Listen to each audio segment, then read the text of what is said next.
بسم اللہ الرحمن الرحیم الصلاۃ والسلام علیک یا رسول اللہ۔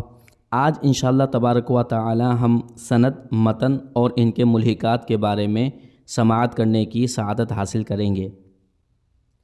مصنف رحمۃ اللہ تعالی علیہ فرماتے ہیں، فصل فی السند والمتن وعوارضہما، فصل ہے سند کے بارے میں اور متن کے بارے میں اور ان کے ملحقات کے بارے میں۔ مصنف تعریف بیان کرتے ہیں، السند طریق الحدیثی، سند کہتے ہیں حدیث کے راستے کو، اور حدیث کا راستہ کیا ہوتا ہے؟ وَهُوَ رِجَالُهُ الَّذِينَ رَوَوْهُ، وہ حدیث کے وہ راوی ہوتے ہیں، وہ لوگ ہوتے ہیں جنہوں نے حدیث کو روایت کیا ہوتا ہے، یعنی حدیث روایت کرنے والے راویوں کا سلسلہ جو متن حدیث تک پہنچاتا ہو اس کو سند کہتے ہیں۔ سند کو سند اس وجہ سے کہتے ہیں کیونکہ متن کا دار و مدار اسی پر ہوتا ہے۔ سند کے لغوی معنی ہے وہ چیز جس پر اعتماد کیا جائے، وہ چیز جس سے سہارا حاصل کیا جائے۔ تو اب متن حدیث کا سارا سہارا اسی پر ہوتا ہے۔ اگر سند ذکر ہو تو حدیث قبول ہوتی ہے، اور اگر سند ذکر نہ ہو تو حدیث قبول نہیں ہوتی۔ اسی وجہ سے سند کو سند کہتے ہیں۔ آگے مصنف رحمۃ اللہ تعالی علیہ اسناد کی تعریف بیان کر رہے ہیں۔ دو تعریفیں انہوں نے بیان فرمائی۔ نمبر 1، الاسناد بمعناہ، اسناد سند کے معنی ہی میں ہے، یعنی راویوں کا سلسلہ جو متن حدیث تک پہنچاتا ہو اس کو اسناد کہتے ہیں۔ دوسری تعریف بیان کر رہے ہیں، وقد یجیء بمعنی ذکر السند والحکایت عن طریق المتن، اور اسناد کبھی کبھار یہ سند کو ذکر کرنے کے معنی میں بھی آتا ہے اور طریق متن کو بیان کرنے کے معنی میں بھی آتا ہے۔ ان دونوں تعریفوں میں فرق کیا ہے؟ پہلی تعریف کے مطابق راویوں کا سلسلہ جو متن حدیث تک پہنچاتا ہو اسی سلسلے کو اسناد بھی کہیں گے اور سند بھی کہیں گے، اور دوسرے معنی کے اعتبار سے اس سلسلے کو بیان کرنا، آگے بیان کرنا، نقل کرنا، اس کو اسناد کہیں گے۔ المتن، آگے مصنف رحمۃ اللہ تعالی علیہ متن کی تعریف بیان فرما رہے ہیں۔ والمتن من انتہا الیہ الاسناد، اور متن کہتے ہیں اس کو کہ جس کی طرف اسناد ختم ہو جائے، یعنی سند کے بعد والا کلام متن کہلاتا ہے جس تک سند پہنچتی ہے۔ آگے مصنف رحمۃ اللہ تعالی علیہ حدیث متصل کی تعریف بیان فرما رہے ہیں۔ فَإِن لَمْ يَسْقُطْ رَاوٍ مِّنَ الرُّوَاةِ مِنَ الْبَيْنِ فَالْحَدِيثُ مُتَّصِلٌ وَيُسَمَّى عَدْمُ السُّقُوطِ اتصالاً، اور اگر سند کے راویوں میں سے کوئی راوی نہ گھرے، فالحدیث متصل، تو حدیث کو متصل کہتے ہیں۔ متصل بھی کہتے ہیں اور موصول بھی کہتے ہیں۔ اب وہ حدیث مرفوع بھی ہو سکتی ہے، موقوف بھی ہو سکتی ہے اور مقطوع بھی ہو سکتی ہے۔ وَيُسَمَّى عَدْمُ السُّقُوطِ اتصالاً، اور راویوں کے نہ گھرنے کو اتصال کہا جاتا ہے۔ آگے مصنف رحمۃ اللہ تعالی علیہ منقطع حدیث کی تعریف بیان فرما رہے ہیں۔ اس سے پہلے یہ یاد رہے کہ حدیث کے نامقبول ہونے کی دو وجوہات ہیں۔ دو وجوہات کی وجہ سے حدیث کو قبول نہیں کیا جاتا۔ نمبر 1، سقط، یعنی راویوں کا گرنا، سند میں سے کوئی راوی گر جائے، اس صورت میں بھی حدیث قابل قبول نہیں ہوتی۔ اور نمبر 2، طعن، یعنی راوی میں کوئی ایسی خرابی ہو یا کوئی ایسا عیب ہو جس کی وجہ سے حدیث قابل قبول نہ ہو، تو ان دونوں کو اسباب رد کہا جاتا ہے، سقط اور طعن۔ پھر سقط کی آگے اقسام بنتی ہیں، اسی طرح طعن بھی مختلف ہوتے ہیں، وہ اس کی بحث آگے آ رہی ہے۔ ابھی ہم سقط کے بارے میں بات کرتے ہیں۔ سقط یعنی راویوں کا گھرنا دو طرح کا ہوگا، ایک سقط ظاہر ہوگا اور ایک سقط خفی ہوگا۔ سقط ظاہر یعنی راویوں کا گھرنا بالکل ظاہر ہوتا ہے، ہر کوئی محدث اس کو پہچان لیتا ہے، حدیث پڑھنے پڑھانے والا اس کو پہچان لیتا ہے۔ اس اعتبار سے حدیث ضعیف کی 4 قسمیں بنتی ہیں، یا تو وہ معلق ہوگی یا مرسل ہوگی یا معدل ہوگی یا منقطع ہوگی۔ اور سقط خفی کے اعتبار سے حدیث ضعیف کی 2 قسمیں بنیں گی، ایک حدیث مدلس اور نمبر 2 مرسل خفی۔ ان دونوں کے اندر جو راوی گھرتے ہیں ہر ایک اس کو نہیں پہچان سکتا، اس وجہ سے اس کو سقط خفی کہتے ہیں۔ یہاں سے مصنف رحمۃ اللہ تعالی علیہ سقط ظاہر کے اعتبار سے جو حدیث ضعیف کی اقسام بنتی ہے اس کو بیان فرما رہے ہیں۔ مصنف فرماتے ہیں وَإِن سَقَطَ وَاحِدٌ أَوْ أَكْثَرُ فَالْحَدِيثُ مُنْقَطِعٌ وَهَذَا السُّقُوطُ انقطاع۔ اگر ایک راوی گر گیا ہو یا ایک سے زائد گر گئے ہوں فالحدیث منقطع، تو حدیث کو منقطع کہا جائے گا، وَهَذَا السُّقُوطُ انقطاع، اور اس گرنے کو انقطاع کا نام دیا جاتا ہے۔ المعلق والسقوط اما ان يكون من اول السند ويسمى معلقا وهذا الاسقاط تعلیقا، اور سقوط یعنی راویوں کا گھرنا یا تو اول سند سے ہوگا، اول سند سے مراد مصنف کی طرف سے ہوگا، صحابہ والی جو طرف ہے اس کو انتہائی سند کہتے ہیں، آخر سند کہتے ہیں، جبکہ نیچے والی طرف جو ہوتی ہے جیسے امام بخاری اپنے استاد سے، وہ اپنے استاد سے روایت کر رہے ہیں تو اس کو اول سند کہیں گے۔ اگر اول سند سے راوی حذف ہوا ہے یسمى معلقا، تو اس حدیث کو کہ جس کے اندر اول سند سے راوی حذف ہوا ہے اس حدیث کو ہم معلق کہیں گے۔ وَهَذَا الْإِسْقَاطُ تعلیقاً، اور اس گرانے کو یعنی جس نے بھی راوی کو گرایا ہے اس عمل کو تعلیقاً تعلیق کہتے ہیں۔ وَالسَّاقِطُ قَدْ يَكُونُ وَاحِدًا، اور گھرنے والا کبھی ایک ہوتا ہے، یعنی جو راوی ہوتا ہے گھرنے والا کبھی ایک ہوتا ہے، جیسے امام بخاری رحمۃ اللہ تعالی علیہ عبداللہ بن سالم سے روایت کرتے ہیں، وہ زبیدی سے، اور وہ عبد الرحمن بن قاسم سے۔ وہ کہتے ہیں یعنی عبد الرحمن بن قاسم کہتے ہیں کہ مجھے خبر دی قاسم نے کہ حضرت عائشہ رضی اللہ تعالی عنہا نے فرمایا شخص بصر النبی صلی اللہ علیہ وسلم ثم قال فی رفیق الاعلی ثلاثا۔ حضرت عائشہ رضی اللہ تعالی عنہا فرماتی ہیں کہ رسول اللہ صلی اللہ علیہ وسلم کی مبارک نظریں اٹھیں، یعنی وصال سے پہلے آپ کی نظریں اٹھیں۔ ثم قال، پھر آپ نے کہا فی رفیق الاعلی ثلاثا، رفیق اعلی ثلاثا، یعنی 3 دفعہ آپ صلی اللہ علیہ وسلم نے رفیق اعلیٰ کہا۔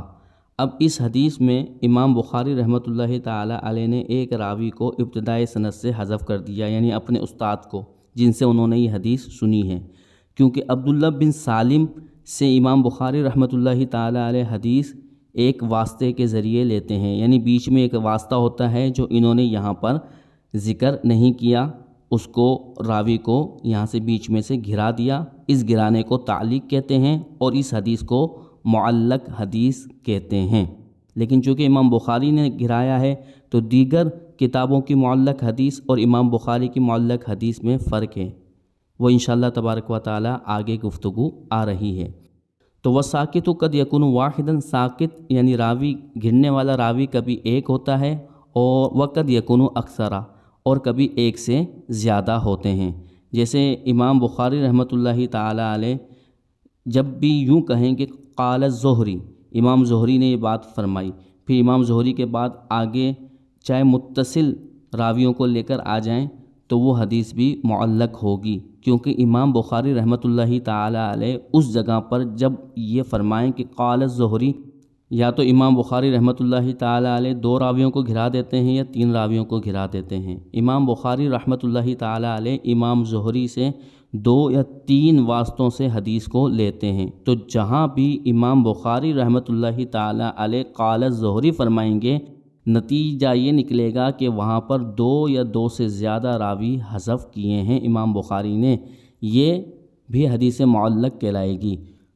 وقت یحذف تمام سندی، اور کبھی کبھار پوری کی پوری سند حذف کر دی جاتی ہے، جیسا کہ وہ مصنفین کی عادت ہوتی ہے۔ مصنف کہتے ہیں قال رسول اللہ صلی اللہ علیہ وسلم، پھر حدیث بیان کر دیتے ہیں، تو اب وہ یہاں پر سند ذکر نہیں کرتے، تو وہ حدیث بھی معلق کہلائے گی۔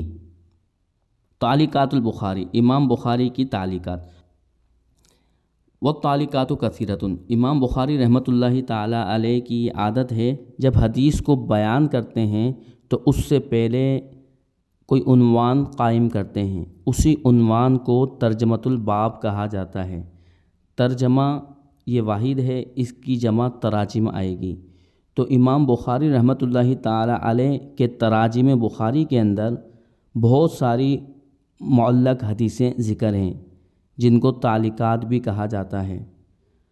مصنف رحمۃ اللہ تعالی علیہ امام بخاری کی تعلیقات اور دیگر محدثین کی تعلیقات میں فرق کر رہے ہیں۔ دیگر محدثین جنہوں نے صحت کا التزام نہیں کیا، ان کی تعلیقات اور ان کی معلق حدیثیں، ان کی بیان کی گئی معلق حدیثیں ضعیف ہوتی ہیں، جبکہ امام بخاری رحمۃ اللہ تعالی علیہ اور ہر وہ محدث کہ جس نے صحت کا التزام کیا ہے، ان کی معلق حدیثیں ضعیف نہیں ہوتی، بلکہ اس میں تفصیل ہے۔ مصنف رحمۃ اللہ تعالی علیہ فرماتے ہیں والتعلیقات کثیرۃ فی تراجم صحیح البخاری، اور تعلیقات بہت زیادہ ہیں صحیح بخاری کے عنوانات میں، ولہا حکم اتصالی، لیکن وہ حدیث متصل کے حکم میں ہیں۔ کیوں؟ لأنہ التزم فی ھذا الکتاب، اس لیے کہ امام بخاری رحمۃ اللہ تعالی علیہ نے اس کتاب میں التزام کیا ہے کہ ان لا یأتی الا بالصحیح، کہ وہ اس کتاب میں صحیح حدیث ہی لائیں گے۔ آگے مصنف فرماتے ہیں وَلَكِنَّهَا لَيْسَتْ فِي مَرْتَبَةِ مَسَانِيدِهِ، لیکن یہ معلق حدیث امام بخاری کی اس حدیث کے درجے میں نہیں کہ جس کی امام بخاری نے سند بیان فرمائی ہے۔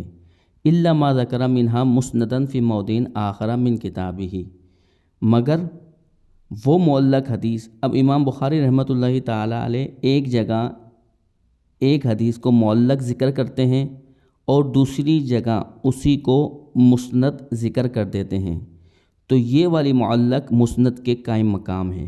لیکن کبھی کبھار امام بخاری رحمۃ اللہ تعالی علیہ صرف معلق حدیث ذکر کرتے ہیں، کسی اور جگہ اس کو سند کے ساتھ ذکر نہیں کرتے، تو مصنف رحمۃ اللہ تعالی علیہ دونوں کے اندر فرق بیان کر رہے ہیں، کہہ رہے ہیں کہ امام بخاری کی وہ معلق حدیث کہ جس کی دوسری جگہ سند بیان نہیں کی گئی، وہ معلق حدیث اس حدیث کے درجے میں نہیں کہ جس کی سند بیان کی ہے امام بخاری رحمۃ اللہ تعالی علیہ نے، اور وہ معلق حدیث کہ جس کی دوسری جگہ امام بخاری نے سند بیان کر دی ہے، تو وہ معلق حدیث بھی مسند حدیث کے درجے میں ہے۔ وَلَكِنَّهَا لَيْسَتْ فِي مَرْتَبَةِ مَسَانِيدِهِ إِلَّا مَا ذَكَرَ مِنْهَا مُسْنَدًا فِي مَوْضِعٍ آخَرَ مِنْ كِتَابِهِ، لیکن وہ معلق حدیث مسند حدیث کے درجے میں نہیں، الا مگر ما ذکر منہا، جو امام بخاری نے ذکر کیا ان معلق حدیثوں میں سے، مسندن اس حال میں کہ وہ مسند ہیں، فی موضع آخر کسی اور جگہ میں، من کتابی ہی اپنی کتاب میں، اپنی کتاب میں کسی اور جگہ میں اس معلق کو مسند ذکر کر دیا، تو وہ معلق بھی مسند کے قائم مقام ہے۔ حکم التعلیق بصیغۃ المعلوم والمجہول، شیخ عبدالحق محدث دہلوی رحمۃ اللہ تعالی علیہ نے مطلقاً تعلیقات بخاری کے صحیح ہونے کا موقف اختیار کیا ہے، جبکہ جو محقق علماء حدیث ہیں جیسے امام نووی، ابن حجر اور امام سیوطی رحمۃ اللہ تعالی علیہم، انہوں نے اس کے اندر فرق کیا ہے۔ مصنف اسی فرق کو بیان کر رہے ہیں۔ وقت یفرق فیہا، اور کبھی کبھار تعلیقات بخاری میں فرق کیا جاتا ہے کہ بِأَنَّ مَا ذَكَرَ بِصِيغَةِ الْجَزْمِ وَالْمَعْلُومِ، کہ تعلیقات بخاری میں سے جو امام بخاری نے یقین اور معلوم کے صیغے سے ذکر کی ہیں تعلیقات کا قولی، جیسے کہ امام بخاری یوں کہیں قال فلان، کہ فلاں نے کہا، او ذکر فلان، یا فلاں نے ذکر کیا، یعنی قال، ذکر، حکا، اس طرح کے لفظ استعمال کریں امام بخاری، تو علماء فرماتے ہیں دل علی ثبوت اسنادہ عندہ، تو اگرچہ کتاب میں تو امام بخاری نے سند ذکر نہیں کی، لیکن یہ معروف کے صیغے کے ساتھ امام بخاری کا ذکر کرنا اس بات پر دلالت کرتا ہے دل علی ثبوت اسنادہ، کہ اس معلق کی سند ثابت ہے عندہ امام بخاری رحمۃ اللہ تعالی علیہ کے نزدیک، فہو صحیح قطعا، تو وہ حدیث جو معلق ذکر کی گئی ہے وہ صحیح کے حکم میں ہوگی یقینی طور پر۔ وما ذکرہ بصیغۃ التمریض والمجہول کیلا و یقالو و ذکیرہ، اور جو امام بخاری نے تعلیقات صیغہ مجہول سے ذکر کی ہے، جیسا کہ امام بخاری یوں کہیں کیلا کہا جاتا ہے، یا یقالو کہا گیا ہے، ذکیرہ ذکر کیا گیا ہے، یا حکیہ حکایت کیا گیا ہے، تو یہ محدثین فرماتے ہیں ففی صحتہ عندہ کلام، تو اس معلق حدیث کی سند میں امام بخاری کو کلام تھا، اسی وجہ سے انہوں نے مجہول کے صیغے سے اس کو ذکر فرمایا۔ تو اس صورت کے اندر جب وہ مجہول تعلیقات ذکر کی جائیں گی، اس صورت کے اندر ہم مطلقاً حکم نہیں لگائیں گے۔ شیخ عبدالحق محدث دہلوی رحمۃ اللہ تعالی علیہ نے تو مطلقاً حکم لگا دیا تعلیقات بخاری کے صحیح ہونے کا، لیکن یہ محدثین فرماتے ہیں کہ جب صیغہ مجہول سے بیان کی جائیں گی تعلیقات، تو اس وقت ہم مطلقاً صحیح ہونے کا حکم نہیں لگائیں گے، بلکہ اس کی سند دیکھیں گے، کیونکہ جب دیکھا گیا تو اس کی سند صحیح بھی ہوتی ہے، حسن بھی ہوتی ہے، ضعیف بھی ہوتی ہے، ہاں زیادہ سخت ضعیف نہیں ہوتی، ضعیف ہوتی ہے۔ تو لہذا جب صیغہ تمریز سے صیغہ مجہول سے تعلیقات کو بیان کیا جائے گا تو وہ مطلقاً صحیح کے حکم میں نہیں ہوں گی، بلکہ اس کی سند پر غور و فکر کیا جائے گا، غور و خوض کیا جائے گا، اور پھر اس کے بارے میں جو حکم نکلے گا وہ بیان کیا جائے گا۔ وہ صحیح بھی ہو سکتی ہے، حسن بھی ہو سکتی ہے، اور ضعیف بھی ہو سکتی ہے۔ جو مصنفین نے فرمایا تھا کہ ففی صحتہ عندہ کلام، کہ امام بخاری کو اس کی صحت میں کلام ہوتا ہے، اسی سے یہ استثناء کر رہے ہیں مصنف رحمۃ اللہ تعالی علیہ کہ اگرچہ اس کلام میں اس حدیث کی سند میں امام بخاری کو کلام ہو، اس کے باوجود بھی وَلَكِنَّهُ لَمَّا أَوْرَدَهُ فِي هَذَا الْكِتَابِ، لیکن جب اس حدیث کو اس صحیح بخاری میں امام بخاری نے ذکر کر دیا تو کان لہو اصل ثابت، تو اس معلق حدیث کی کوئی نہ کوئی وجہ ہوگی، کوئی نہ کوئی سند ہوگی۔ وَلِهَذَا قَالُوا، اسی وجہ سے محدثین نے فرمایا تعلیقات البخاری متصلۃ صحیحۃ، تعلیقات بخاری متصل ہیں اور صحیح ہیں۔